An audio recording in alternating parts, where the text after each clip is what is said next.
सब लोग आपको जन्माष्टमी के बारे में बता रहे हैं कि 16 अगस्त जन्माष्टमी आने वाली है। लेकिन जन्माष्टमी के पहले पहले भी एक बहुत ही ज्यादा महत्वपूर्ण फेस्टिवल आती है, और वो क्या है? वो है श्री बलराम जयंती की जय हो, जो कि 9 अगस्त को है। तो ये बलराम जयंती भी जन्माष्टमी की तरह ही बहुत ही ज्यादा इंपॉर्टेंट है। क्यों? क्योंकि बलराम जयंती में स्वयं बलराम जी यानी कि श्री कृष्ण के बड़े भैया स्वयं आता है। भगवान श्री कृष्ण और बलराम जी में कोई अंतर नहीं है। जितनी शक्ति भगवान श्री कृष्ण के पास है उतनी शक्ति बलराम जी के भी पास है। They are non different from each other. बस दो क्वालिटीज अलग है। क्या है?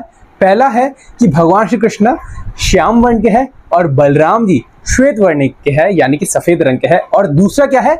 Krishna is the supreme personality of godhead and Balram ji is the supreme personality of servitor godhead, यानी कि वो भी भगवान है लेकिन सेवा के भाव में भगवान है। भगवान श्री कृष्ण सेवा स्वीकार करते हैं और बलराम जी सेवा प्रदान करता है। तो भगवान श्री कृष्ण स्वयं बलराम जी के रूप में आकर हमें सिखाते हैं कि सेवा कैसे करते हैं।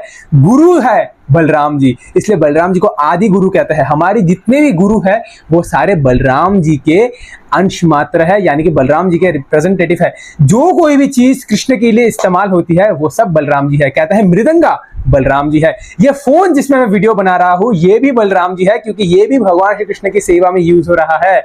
जो कोई भी चीज भगवान श्री कृष्ण की सेवा में यूज होता है उसे बलराम जी का एक्सपेंशन मानते हैं। तो बलराम जी पहले आते हैं देवकी मैया के गर्भ में। देवकी मैया के गर्भ में आके उस गर्भ को तैयार करते हैं। जिस प्रकार से अगर पहले कहीं पर प्राइम मिनिस्टर जाए तो उनके जाने के पहले उनके रिप्रेजेंटेटिव, उनके सेक्रेटरी आते हैं और उस जगह को सही करते हैं कि सब कुछ सही है, मेरे मास्टर यहाँ पर आके अच्छे से रह सकते हैं। उसी प्रकार से बलराम जी देवकी मैया के गर्भ में आते हैं, गर्भ को तैयार करते हैं।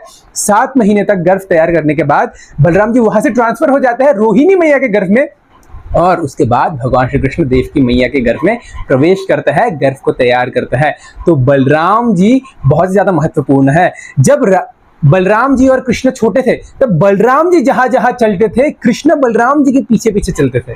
इसका मतलब क्या है कि जहां जहां बलराम जी के फुटप्रिंट्स है कृष्ण उस फुटप्रिंट्स को फॉलो करते थे।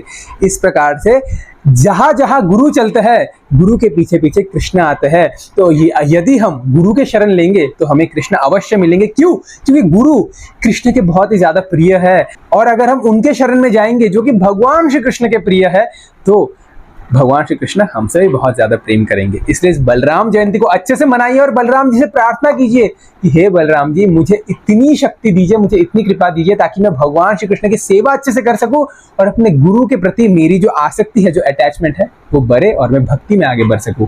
श्री बलराम जयंती की हार्दिक शुभकामनाएं। हरे कृष्ण।